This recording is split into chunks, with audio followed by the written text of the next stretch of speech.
Hello दोस्तों। कैसे हैं आप सब। आशा करता हूँ कि आप अच्छे से होंगे। मैं कुलजीत सिंह।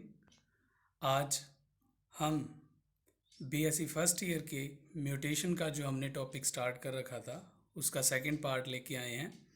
हम इसी वीडियो में बात करेंगे म्यूटेशन का जो मॉलिक्यूलर बेसिस है कि म्यूटेशन कैसे प्रोड्यूस होती है किसी भी जेनेटिक मटेरियल के अंदर। सेकंड, हम कॉज ऑफ म्यूटेशंस जो म्यूटेशन पैदा करते हैं, म्यूटाजेंस जो एजेंट्स होते हैं, हम उनके बारे में स्टडी करेंगे। And third, practical application of mutation कि म्यूटेशन की हेल्प से हम किसी भी प्लांट या फिर एनिमल्स के अंदर क्या बेनिफिशियली चेंजेस ला सकते हैं जो हमारे लिए फ़ायदेमंद हो। तो हम इस वीडियो में इस टॉपिक के बारे में बात करेंगे। तो स्टार्ट करते हैं। First, molecular basis of gene mutation. जो molecular basis of gene mutation है इसको प्रपोज किया है Watson and Crick. Yes, Watson and Crick जिन्होंने डीएनए का डबल हेलिक्स मॉडल प्रपोज किया था।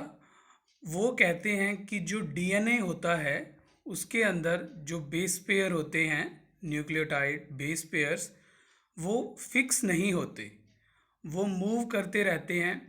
तो हम उनको स्टैटिक नहीं बोल सकते, उनकी जो पोजीशन है वो चेंज होती रहती है। तो जब उनकी पोजीशन चेंज होगी तो हमारा जो जेनेटिक मटेरियल है उसमें बेस पेयर्स चेंज हो रहे हैं, तो मींस हमारा जो जीनोटाइप है वो भी चेंज हो रहा है। तो उससे हमारे अंदर क्या आ जाएंगी, म्यूटेशंस। तो इस टाइप से जो म्यूटेशंस के कॉज हैं वो तीन टाइप के हो सकते हैं। First is the tautomeric shift, second substitution mutation, and third frame shift mutation. तो हम इनके बारे में वन बाय वन इनको स्टडी करेंगे। तो फर्स्ट देखते हैं हम टोटोमेरिक शिफ्ट। जैसे कि अभी हमने बात की कि वाटसन एंड क्रिक क्या कहते हैं कि जो डीएनए का डबल हेलिक्स मॉडल है उसके अंदर जो बेस पेयर्स होते हैं वो फिक्स नहीं होते, मींस स्टैटिक नहीं होते, तो मूव करते रहते हैं। एंड एक single base nucleotide base pair के अंदर जो हाइड्रोजन एटम होता है वो भी क्या करता है, अपनी पोजीशन चेंज करता रहता है। तो उस पोजीशनिंग जब उनकी चेंज हो रही है, उस चेंज ऑफ पोजीशन को, उस केमिकल जो शिफ्ट हो रही है, केमिकल फ्लक्चुएशन हो रहा है, उसे ही हम नाम देते हैं टोटोमेरिक शिफ्ट। यस, यहाँ पे आप इसके अपर राइट कॉर्नर में देखिए जो साइटोसिन है उसकी थर्ड एंड फोर्थ पोजीशन पे जो हाइड्रोजन एटम है उसकी पोजीशन चेंज हो रही है। तो इस पोजीशनिंग चेंज होने को ही हम क्या बोलते हैं, टोटोमेरिक शिफ्ट। तो साइटोसिन के अंदर दिखा रखा है जैसे थर्ड और फोर्थ पोजीशन पे जो हाइड्रोजन एटम है वो चेंज हो रही है। तो जब थर्ड पोजीशन से हाइड्रोजन एटम प्रेजेंट होगा तब हम उसे क्या बोलेंगे, अमीनो फॉर्म। एंड जब फोर्थ पोजीशन पे हाइड्रोजन एटम प्रेजेंट होगा तब हम उसे बोलेंगे अमाइनो फॉर्म। तो इसकी ये जो डिफरेंट टू टाइप्स की फॉर्म है, इनके बेस पे ये अलग अलग टाइप की बॉन्डिंग करेंगे अदर बेस पेयर के साथ। तो जब इम्यूनो बेस पेयर प्रेजेंट होगा, इम्यूनो फॉर्म में प्रेजेंट है साइटोसिन, तो ये ग्वानिन के साथ बाइंड नहीं करेगा, तो इसकी बेस पेयरिंग होगी एडेनिन के साथ। ठीक है, तो इसे हम क्या बोलते हैं, मींस एक अनयूजुअल बेस पेयरिंग हो रही है। नॉर्मल जो साइटोसिन होता है उसकी बेस पेयरिंग ग्वानिन के साथ होती है एंड एडेनिन की थाइमिन के साथ। लेकिन जब हाइड्रोजन की पोजीशन चेंज हो जाएगी तो साइटोसिन ग्वानिन के साथ जो उसकी बाइंडिंग है वो नहीं होगी, उसके साथ उसके बेस पेयर नहीं बनेंगे। तो बनेंगे किसके साथ, एडेनिन के साथ। तो ये क्या है, एक अनयूजुअल बेस पेयरिंग है। इसे हम अनयूजुअल बेस पेयरिंग के साथ साथ एक अनोमलस बिहेवियरिंग बोल सकते हैं, मींस हटके है नॉर्मल से। तो इस जो फिनोमिना है इसे क्या बोलते हैं, टोटोमेरिक शिफ्ट। तो ये म्यूटेशन का जो कोज है फर्स्ट है, ये म्यूटेशन को अराइज कर रहा है। तो इसी टाइप से जो ग्वानिन है, जब इस पे भी जो हाइड्रोजन की पोजीशन है वो चेंज हो जाएगी तो वो साइटोसिन के साथ बाइंड नहीं करेगा एंड बाइंड करेगा थाइमिन के साथ, उसकी बेस पेयरिंग थाइमिन के साथ होगी। तो इस टाइप से जो बेस पेयर हैं उनके अंदर चेंज आ जाएगा, उनकी जो फ्लक्चुएशन आ जाएगी केमिकल स्ट्रक्चर के अंदर, तो इसे हम क्या बोलते हैं, टोटोमेरिक शिफ्ट। एंड सेकंड है हमारे पास सब्स्टिट्यूशन म्यूटेशन। सब्स्टिट्यूशन की बात करें तो सब्स्टिट्यूट मीन्स चेंज कर देना, रिप्लेसमेंट कर देना। एक जो हमारे पास बेस पेयर है उसकी जगह पे कोई अनदर बेस पेयर को ऐड करना। तो replacement of the basis with one another as a result of tautomeric shift are called substitution mutation. तो टोटोमेरिक शिफ्ट की वजह से जो रिप्लेसमेंट हो रही है बेस पेयर की, हम उसे क्या बोलते हैं, सब्स्टिट्यूशन म्यूटेशन। ये दो टाइप की हो सकती है, ट्रांजिशन एंड ट्रांसवर्जन। यस, देखिए जब प्यूरीन के साथ प्यूरीन का एक्सचेंज हो, एक एडेनिन के साथ जब ग्वानिन का एक्सचेंज हो जाएगा तो हम उसे बोलेंगे ट्रांजिशन, या फिर pyrimidine replace by the pyrimidine, एक दूसरा जो पिरिमिडीन है वो उसको चेंज कर दे तो भी हम उसे क्या बोलेंगे, ट्रांजिशन। जैसे साइटोसिन या फिर साइटोसिन चेंज हो जाए थाइमिन के साथ, जैसे नीचे फिगर में दिखा रखा है कि जो साइटोसिन है वो चेंज हो गया थाइमिन के साथ, तो उसमें क्या दिखा रखा है, ट्रांजिशन का इफेक्ट। तो एक सिंगल जो न्यूक्लियोटाइड है उसमें शिफ्ट आ गई है, उसमें चेंज हो गया है, तो हम उसे क्या बोलते हैं, सब्स्टिट्यूशन म्यूटेशन। सेकंड, ट्रांसवर्जन में क्या होगा कि जो रिप्लेसमेंट होगी वो one purine with by another pyrimidine और वाइस वर्सा, मीन्स एक्सचेंज होगा प्यूरीन का पिरिमिडीन के साथ और पिरिमिडीन्स का प्यूरीन के साथ, और इस इफेक्ट को हम क्या बोलते हैं, ट्रांसवर्जन। तो ये थी हमारे पास दो type, transition and transversion in case of substitution mutation. Third cause है हमारे पास जिसे हम क्या बोलते हैं, frame shift mutation. Frame shift, frame means होता है कि एक जो लीनियर सीक्वेंस चल रही है डीएनए की उसके अंदर शिफ्ट आ जाना, उसके अंदर म्यूटेशन आ जाना, तो जिसकी वजह से कंप्लीट का कंप्लीट जो जीनोम है वो चेंज हो जाएगा। तो इसके अंदर इस म्यूटेशन के बीच में क्या हो रहा है कि जो न्यूक्लियोटाइड बेस पेयर हैं उसमें से एक सिंगल जो न्यूक्लियोटाइड बेस पेयर है उसमें डिलीशन हो जाएगी या फिर कोई नया बेस पेयर ऐड हो जाएगा, जिसकी वजह से क्या होगा कि पूरा का पूरा फ्रेम वो शिफ्ट हो जाएगा, बदल जाएगा, उसमें चेंजेस आ जाएंगे। तो उस चेंजेस की वजह से जो जेनेटिक मटेरियल है उसके अंदर म्यूटेशन कॉज होगी। एंड जैसे फिगर में दिखा रखा है कि जो नॉर्मल ट्रांसलेशन है उसमें सबसे पहले जो थ्यूरीन बन रहा है, फिर आर्जिनिन, थ्रीन, एलानिन और टायरोसिन प्रोटीन बन रहे हैं, अमाइनो एसिड्स की फॉर्मेशन हो रही है। लेकिन उसके बाद एक जो +1 फ्रेम शिफ्ट ट्रांसलेशन हो रही है, जो राइट साइड से एक जो न्यूक्लियोटाइड बेस पेयर है वो ऐड जब हो जाता है उसके अंदर, तो देखिए पूरा का पूरा जो फ्रेम है वो शिफ्ट हो गया। तो राइट साइड से सेकंड फ्रेम में देखिए तो ACC थ्यूरेन को कर रहा है, फिर हिस्टिडीन, ल्यूसाइन, ग्लाइसिन, आर्जिनिन, तो पूरा का पूरा आगे जो फ्रेम है वो खिसक गया है, फ्रेम शिफ्ट उसके अंदर म्यूटेशन आ गया है। एंड इसी टाइप से -1 फ्रेम शिफ्ट म्यूटेशन के अंदर क्या होगा कि अगर हम एक बेस पेयर को रिमूव कर दें, तो लेफ्ट साइड से अगर हम एक बेस पेयर साइटोसिन को जैसे रिमूव कर रखा है तो उसके बाद देखिए फिर से राइट साइड की और सारा का सारा जो फ्रेम है वो चेंज हो गया है, शिफ्ट हो गया, उसकी पोजीशन बदल गई है। तो उसमें देखिए जैसे GAG जो एंड कोडोन्स हैं वो ग्लूटामिक एसिड्स को, अमाइनो एसिड्स को कोडोन कर रहे हैं, तो इस टाइप से आगे सारा का सारा फ्रेम खिसक गया है, इसमें क्या आ चुकी हैं, म्यूटेशन आ चुकी हैं। तो ये है हमारे पास फ्रेम शिफ्ट म्यूटेशन, जब किसी एक सिंगल न्यूक्लियोटाइड बेस पेयर का इंसर्शन या फिर डेलीशन हो, उसकी वजह से क्या होगा कि जो कंप्लीट होल स्ट्रैंड है हमारे अंदर, हमारे पास डीएनए का, उसके बीच में क्या आ जाएंगी, म्यूटेशन आ जाएंगी, चेंजेस आ जाएंगे, तो उसे हम क्या बोलते हैं, फ्रेम शिफ्ट म्यूटेशन। तो ये हमारे पास म्यूटेशन के 3 मॉलिक्यूलर बेसिस थे। फर्स्ट ऑफ ऑल हमने टोटोमेरिक शिफ्ट पढ़ा, सेकंड सब्स्टिट्यूशन, एंड थर्ड है हमारे पास फ्रेम शिफ्ट म्यूटेशन। नेक्स्ट है हमारे पास म्यूटाजेंस। हाँ जी। म्यूटाजेंस क्या होते हैं? ऐसे एजेंट्स जो म्यूटेशन कॉज करते हैं। तो म्यूटाजेंस कोई भी केमिकल सब्सटेंस हो सकता है, रेडिएशंस हो सकती हैं, रेडियो एक्टिव मटेरियल हो सकता है, हीट हो सकती है। ठीक है, बहुत सारे जो म्यूटाजेंस हैं वो एनवायरनमेंट में प्रेजेंट हैं, जिनके हम इनडायरेक्टली और डायरेक्टली जब टच में आते हैं तो वो हमारे अंदर क्या कर देते हैं, म्यूटेशन कॉज कर सकते हैं। जैसे हम एक्सरे की बात करें तो एक्सरे हमारे अंदर म्यूटेशन कॉज कर सकते हैं। सनलाइट के अंदर यूवी रेज हैं, वो भी हमारे अंदर क्या कर सकती हैं, म्यूटेशन कॉज कर सकती हैं। तो ऐसे एजेंट्स जिनकी वजह से म्यूटेशन कॉज हो जाए हम उन्हें म्यूटाजेंस बोलते हैं। बेसिकली इनके दो ग्रुप्स बनाए गए हैं, first physical mutagens and second chemical mutagens. तो इन्हें वन बाय वन हम डिस्कस करेंगे। तो रेडिएशंस हो सकती हैं म्यूटाजेंस के अंदर, केमिकल्स हो सकते हैं जैसे यूवी रेडिएशंस होगी, केमिकल्स में सिगरेट स्मोकिंग होगी, वो कैंसर कॉज कर देती हैं, जो सेल में आगे परमानेंट चेंजेस कर देंगी। ठीक है, तो वो क्या कर देंगे, म्यूटेशन कर देंगे हमारे जेनेटिक मटेरियल के अंदर। कुछ एक क्रीम्स हैं उनके अंदर भी जो केमिकल प्रेजेंट होते हैं वो भी म्यूटेशन कॉज कर सकते हैं।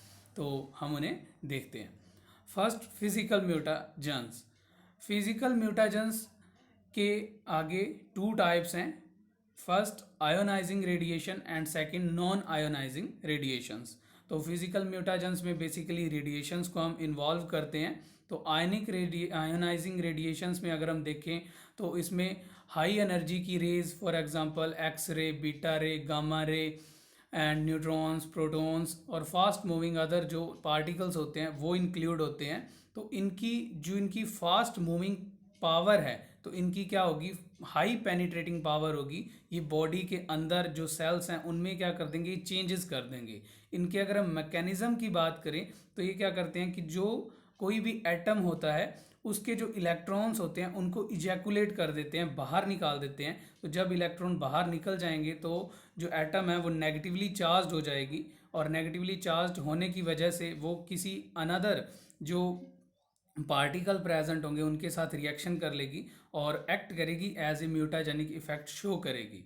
और इसमें हम एग्जांपल ले सकते हैं, फॉर एग्जांपल ब्लड कैंसर। ठीक है, तो ये हमारे पास आयनाइजिंग रेडिएशंस फिजिकल म्यूटाजेंस के अंदर। सेकेंड टाइप है हमारे पास नॉन आयनाइजिंग।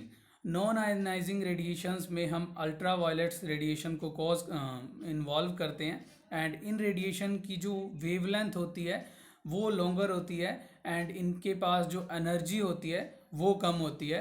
तो अगर इनके पास एनर्जी कम है तो कॉमन सी बात, इनकी जो पेनिट्रेटिंग पावर होगी वो लो होगी, एंड ये बॉडी के अंदर इफेक्ट नहीं कर सकते, लेकिन ये सरफेस पे स्किन हो गया, एक्सटर्नल ऑर्गन्स हो गए, उनको इफेक्ट करेगी, आइज़ को भी इफेक्ट कर सकती है। तो जो सरफेस पे हमारे पास स्किन है, ऑर्गन्स प्रेजेंट है, उनको क्या करेगी, ये अफेक्ट कर सकती हैं अल्ट्रा वायलेट्स रे।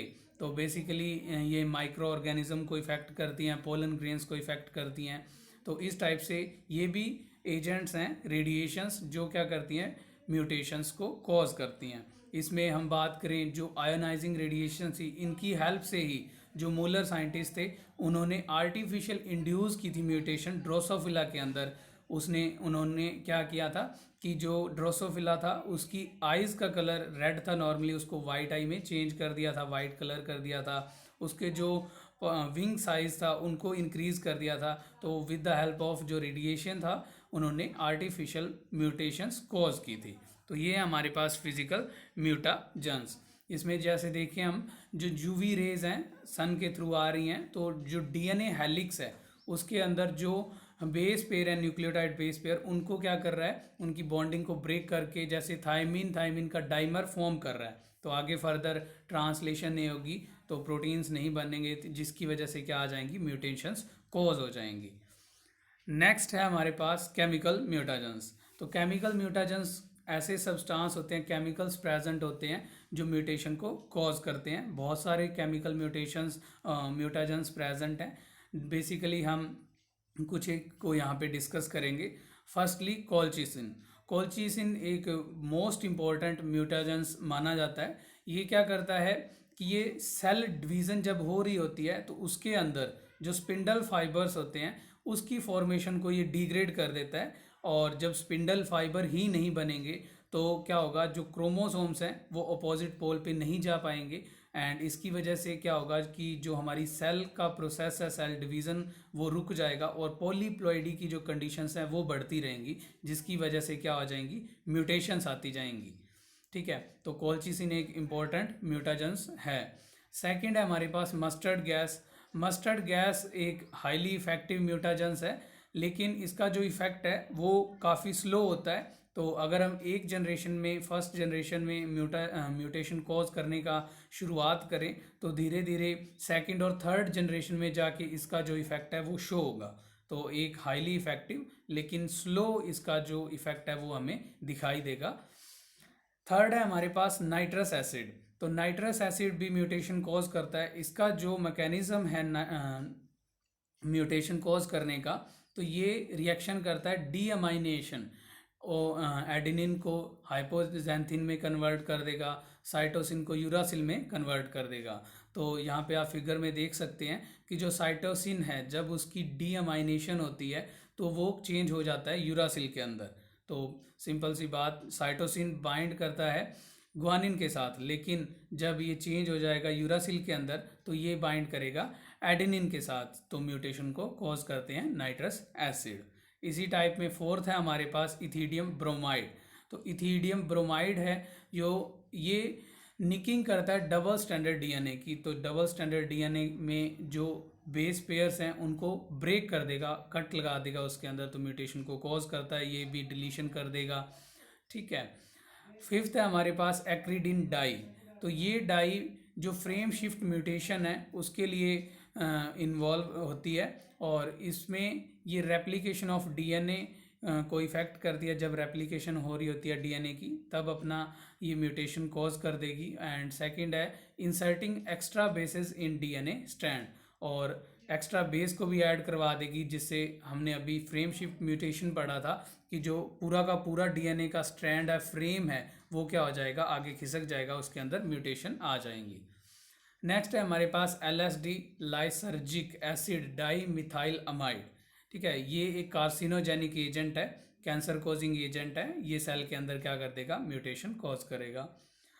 नेक्स्ट फॉर्मेल्डिहाइड, ये म्यूटेशन कॉज करता है ड्रोसोफिला के अंदर। यस, जो नॉर्मल फॉर्मेल्डिहाइड हमारी लैब्स के अंदर प्रेजेंट होता है तो वो क्या कर देगा, ड्रोसोफिला के अंदर, फ्रूट फ्लाई के अंदर म्यूटेशन कॉज कर देगा।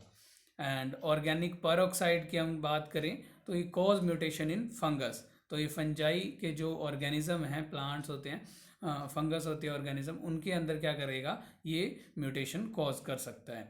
तो ये थे हमारे पास डिफरेंट टाइप के केमिकल म्यूटाजेंस। तो इसी टाइप से जो केमिकल्स होते हैं, तभी जब हम लेबोरेटरी में वर्क कर रहे होते हैं तो बोला जाता है कि आप प्रॉपर से ग्लव्स का यूज़ करें, और जो आपके आसपास दोस्त हैं, जो सहपाठी हैं, उन पे जो केमिकल्स हैं उनका यूज़ ना करें, और अपनी प्रिकॉशंस करें, लैब कोट का यूज़ करें, जिसकी वजह से आपको जो केमिकल्स हैं उनका इफ़ेक्ट ना देखना पड़े। नेक्स्ट है हमारे पास एप्लीकेशन ऑफ म्यूटेशन। यस, कि जो म्यूटेशंस आ रही हैं वो हमारे लिए किस टाइप से बेनिफिट हैं, हम उनका बेनिफिशियल प्रयोग कैसे कर सकते हैं। तो उसे हम इन केस ऑफ प्लांट्स, क्या हम उससे बेनिफिट इफेक्ट उठाते हैं, हम उसे बोलते हैं म्यूटेशन ब्रीडिंग। और म्यूटेशन ब्रीडिंग को जो कॉज करते हैं वो म्यूटाजेंस ही होते हैं। म्यूटाजेंस डिफरेंट टाइप के जो अभी हम पढ़ के आए हैं, आयनाइजिंग फिजिकल म्यूटाजेंस हो सकते हैं, केमिकल म्यूटाजेंस हो सकते हैं। तो उनकी हेल्प से क्या करेंगे, जो हमारा प्लांट है उसके अंदर हम चेंजेस लेके आएंगे, जो बेनिफिशियल चेंजेस हैं वो लेके आएंगे, जिसकी वजह से जो हमारा प्लांट है वो, जैसे हम बात करें उसके अंदर जो सुपीरियर करेक्टर हैं, जो पॉजिटिव करेक्टर हैं, उनकी हमें एडिशन करवानी है। जैसे हम बात करें for example stiffness of straw, कि जो स्ट्रॉ है उसका जो टिलर होता है बाहर, जिससे हम स्ट्रॉ बनाते हैं, तूड़ी बनाते हैं वीट का, ठीक है, टिलर होता है, तो उसकी स्टिफनेस इंक्रीज़ करनी है। नॉर्मल जब कोई तूफान आता है छोटा मोटा, तो पुराने टाइम में क्या होता था कि जो वीट होता था वो गिर जाता था, लेकिन अभी आप मॉडर्न टाइम की जो वैरायटीज़ हैं उसमें देखें तो हमने म्यूटेशन करके उसकी स्टिफनेस को इंक्रीज़ कर दिया है। वो जल्दी से जो स्ट्रॉ का टिलर है वो गिरेगा नहीं ग्राउंड के ऊपर, ठीक है, सीधा खड़े रहेगा। उसका वेट, जो वेट बियरिंग कैपेसिटी है वो ज़्यादा होती है। इसी टाइप से हम अडेप्शन की जो एबिलिटी है वो इंक्रीज़ करवा सकते हैं। एंड मैच्योरिटी टाइम, जल्दी से फास्टली से मैच्योर हो जाए। डिजीज़ रेजिस्टेंस की जो हमारा प्लांट है उसको जल्दी से कोई बीमारी ना लगे, जो इंसेक्ट पेस्ट हैं, ठीक है, मक्खी मच्छर हो गए और भी बहुत सारे जो फंगस वगैरह हैं, तो उसके अंदर क्या करेंगे, हम जीन्स का एडिशन करवा देंगे, ब्रीडिंग करवा देंगे, उसे कोई भी बीमारी नहीं होगी। प्रोटीन का कंटेंट हमारी जो कल्टीवेशन है, क्रॉप है, उसके अंदर ज़्यादा हो, प्रोटीन क्वालिटी अच्छी हो, प्रोलोंगेशन ऑफ ग्रेन डोरमेंसी, जो डोरमेंसी का टाइम पीरियड होता है उसको हम इंक्रीज़ करवा देते हैं कि हमारा जो टाइम है जब हम चाहें तभी जो ग्रेन है उसकी जो हम सोइंग करें और वो उससे आगे फर्दर प्लांट पैदा हो। इम्प्रूविंग यील्ड एबिलिटी, तो यील्ड है जो हमारी पर हेक्टेयर एकड़ के अकॉर्डिंग उसको हम इंक्रीज़ कर सकते हैं। तो बहुत सारे जो बेनिफिशियल इफ़ेक्ट हैं वो म्यूटेशन के, वो हमें देखने को मिलते हैं in case of plant breeding. और बहुत सी वेराइटीज़ हैं साइंटिस्ट ने जिसकी म्यूटेशन की है और उनका पॉजिटिव इफेक्ट हमें देखने को मिलता है। और जब हम आगे फर्दर उसकी वेजिटेटिव प्रोपेगेशन करते हैं प्लांट्स की, तो हमें वो जो चेंजेस हैं म्यूटेशन के वो नेक्स्ट जनरेशन में भी देखने को मिलते हैं।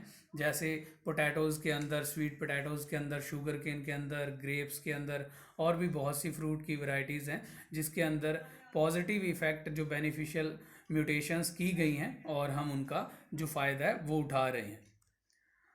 नेक्स्ट हम एग्जांपल देखते हैं, कुछ स्पेसिफिक एग्जांपल जिसमें जो म्यूटेशन है वो हमारे लिए बेनिफिशियल है। तो म्यूटेशन ब्रीडिंग के अंदर जो म्यूटेशन है, सबसे पहले X-ray treatment induce semi dwarfing in rice plant. तो एक्सरे जो म्यूटाजेंस हैं उनकी हेल्प से क्या किया गया है कि जो राइस की सेमी ड्वार्फ वैरायटी है उसका प्रोडक्शन किया गया है। आप फिगर में देख सकते हैं कि जो सेमी ड्वार्फ वैरायटी है वो लोडजिंग रेजिस्टेंस है, एंड जो नॉर्मल वैरायटी है जो लंबी है थोड़ी सी, वो क्या लॉडजिंग सेंसिटिव, अगर थोड़ा सा ज़्यादा पानी दे दें तो जो नॉर्मल वैरायटी है उसका प्लांट क्या करेगा, पौधा गिर जाएगा पानी के अंदर। लेकिन जो सेमी ड्वार्फ जिसका जो हाइट है वो थोड़ी छोटी होगी, वो पानी के अंदर गिरेगा नहीं, उसकी रेजिस्टेंस होती है। तो हमने क्या किया है, म्यूटेशन की हेल्प से सेमी ड्वार्फ वेराइटीज़ बनाई हैं राइस की, तो वो हमारे लिए बेनिफिट है। सेकंड हम बात करें, जो आर्टिफिशियल हमने म्यूटेशन इंड्यूस किए हैं बार्ले के अंदर।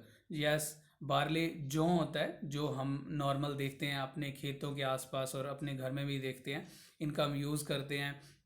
और इस बार्ले के अंदर, जौ के अंदर हमने क्या किए हैं, चेंजेस किए हैं, पॉजिटिव इफेक्ट लेके आए हैं। जैसे first of all increase in yield, कि इसकी जो पर एकड़ के हिसाब से यील्ड है, फसल आएगी वो ज़्यादा हो जाए।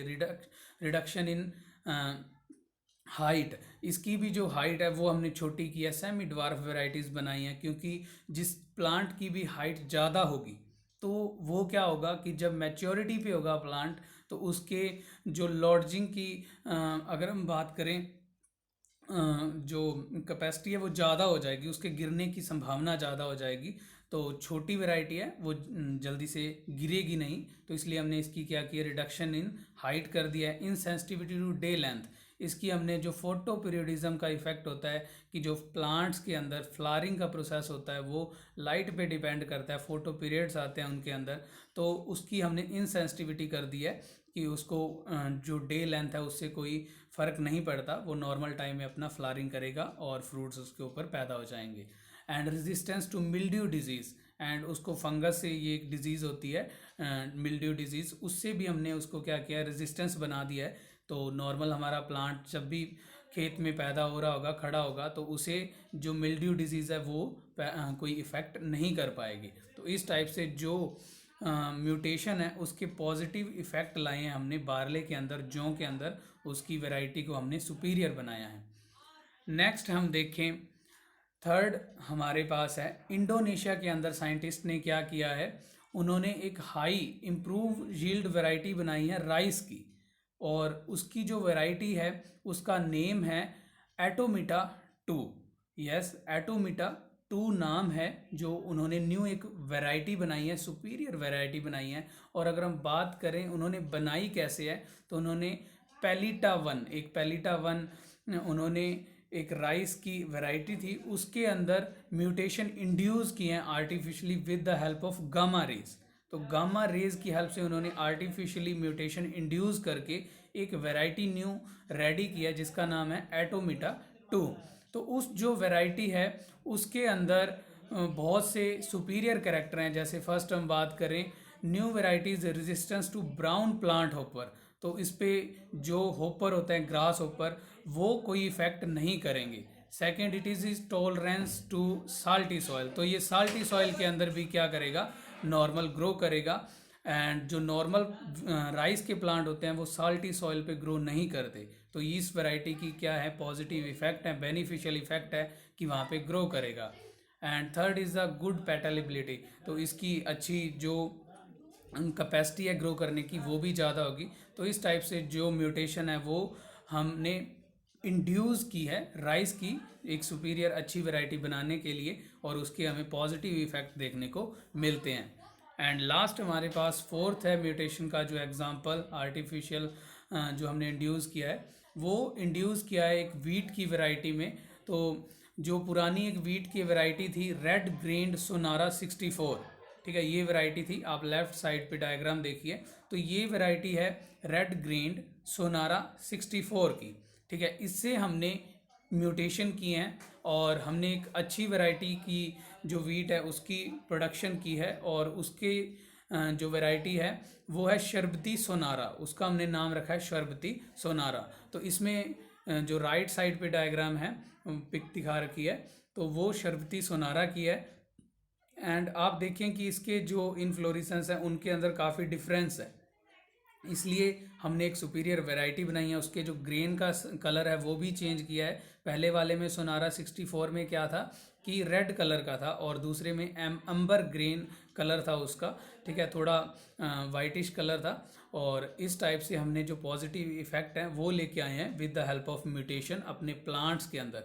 यस, जो प्रैक्टिकल एप्लीकेशंस हैं म्यूटेशन ब्रीडिंग की, म्यूटेशंस की, जो हमने अभी स्टडी की हैं, ये काफ़ी इंपॉर्टेंट है from the exam point of view. तो आप इसे अच्छे से स्टडी करें। Thank you for watching this video.